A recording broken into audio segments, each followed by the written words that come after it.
My name is Ananya, and today, as I stand here to tell you this story, my heart feels so heavy that it seems like I might stop breathing any moment. People say that cheating in love happens when someone leaves for another person, when they hold someone else's hand. But have you ever thought that sometimes we cheat on the person we love the most, not with anyone else, but with our own inability to love them back fully? This is the story of the boy I truly loved, yet I still cheated on him. His name was Arjun, Arjun Sharma, a man who found joy in the smallest things in the world and wanted to share every bit of that joy with me. But me? I couldn't accept it. I couldn't give him what he deserved. And that, my friends, was my betrayal. It all started in a busy software company in Mumbai. I worked there as a UI/UX designer. My cubicle was in the corner, and from the window, you could see a tiny slice of the Arabian Sea. Arjun was in the marketing team. The first time we met was during my presentation. I was nervous, my hands shaking as I flipped through the slides. He smiled and said, "Relax, Ananya. This design feels like a story speaking for itself." That one sentence touched something deep inside me because I had always written stories, little ones, hidden in my diary. I never showed them to anyone, but Arjun noticed. It was as if he saw the unspoken part of me. Slowly, our conversations grew. During lunch breaks, he would sit with me. "What's your favorite color?" he asked one day. I laughed and said, "Black and white, simple." He shook his head and replied, "No, your favorite is the one you never wear, bright yellow, like the first ray of sunlight." After that, I started wearing yellow tops. Small things, but he remembered every single one. Arjun came from a middle-class family in Pune. His father was a retired government employee, and his mother managed the house.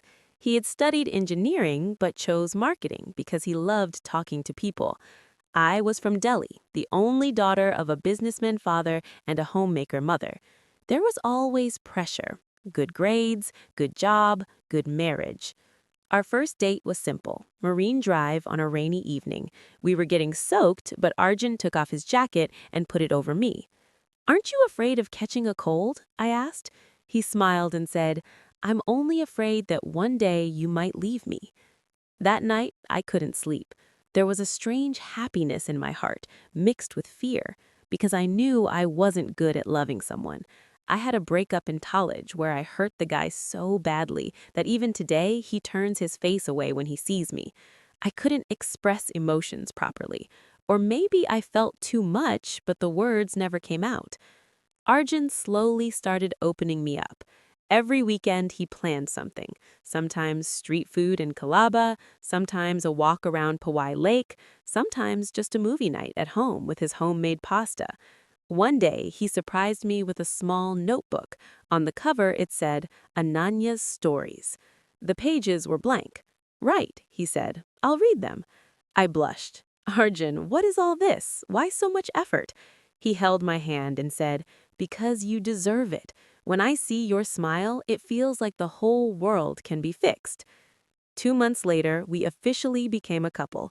The office found out, but there was no issue. We kept it professional. At home, I told my parents. Mom was happy. "He sounds nice on the call." Dad only asked one question: "What are his future plans?" I stayed quiet. Arjun loved me completely, endlessly. Every morning at 7, his good morning message would arrive. "Wake up, my sleeping beauty. Coffee is ready," virtually.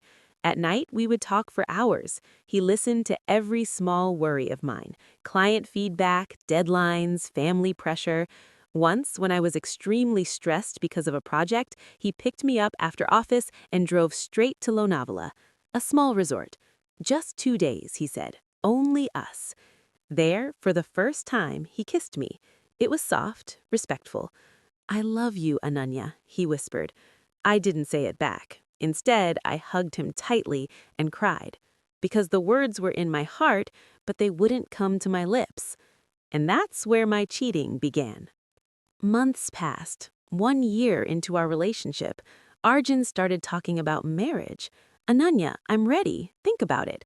I smiled and changed the topic, but inside, panic rose.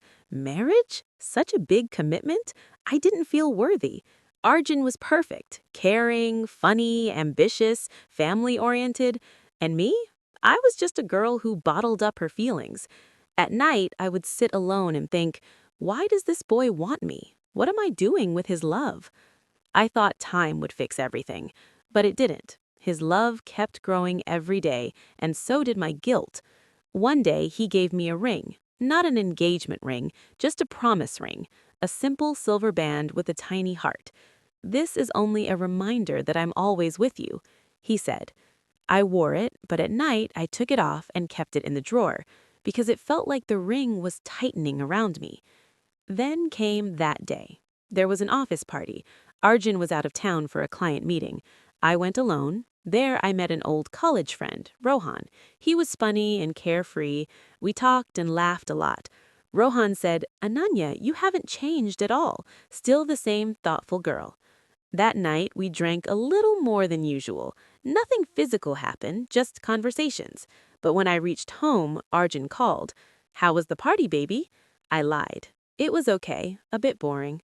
From that day, my real cheating started. Not physical, not even emotional with Rohan. I cheated on Arjun's love. I started distancing myself. I replied to messages late. I missed his calls. When he asked, "What happened, Ananya? Is everything all right?" I would say, "Just work stress." Arjun was understanding. He never pressured me. Instead, he cared even more. A week later, he returned and came to my house with flowers and my favorite chocolate cake. "I wanted to surprise you." I opened the door with tears in my eyes. He asked what was wrong. I said, "Nothing." Inside, I was thinking, this boy is so loving, so genuine, and what am I doing to him? I'm not worthy of his love. I can't even handle my own emotions. How will I take care of him? The second month began. Arjun noticed the changes. I was avoiding dates. Office is late, family function, I'm tired.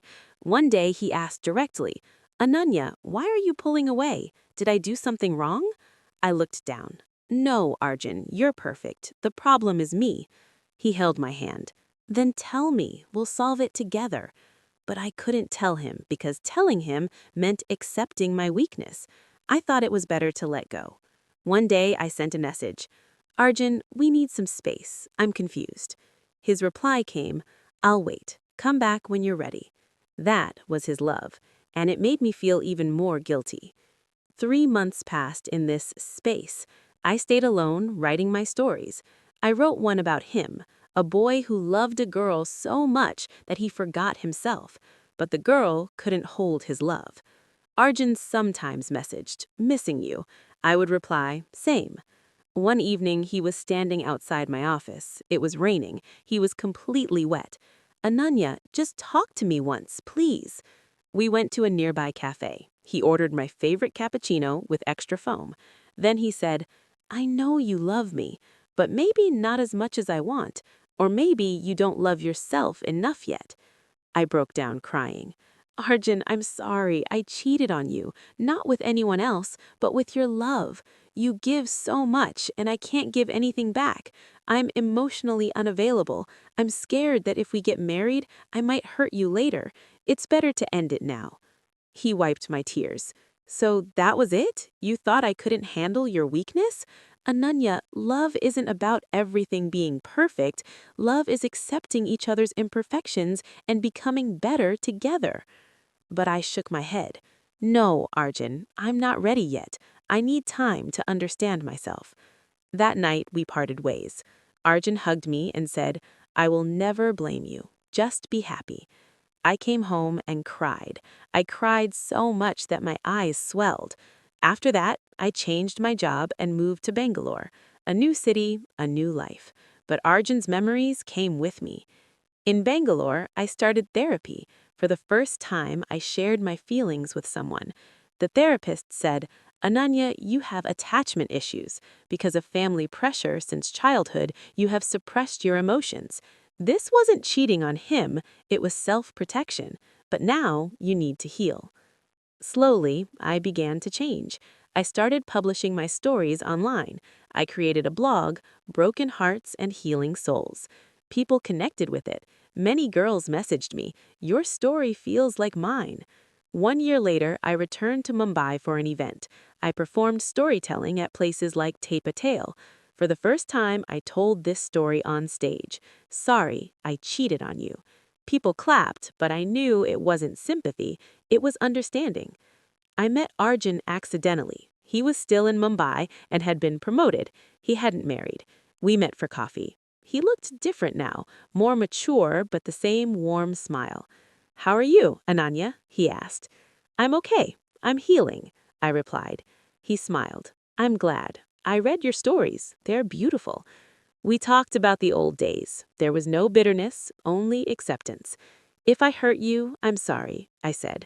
Arjun replied, "You didn't hurt me. You took your journey, and I'm proud that you moved forward."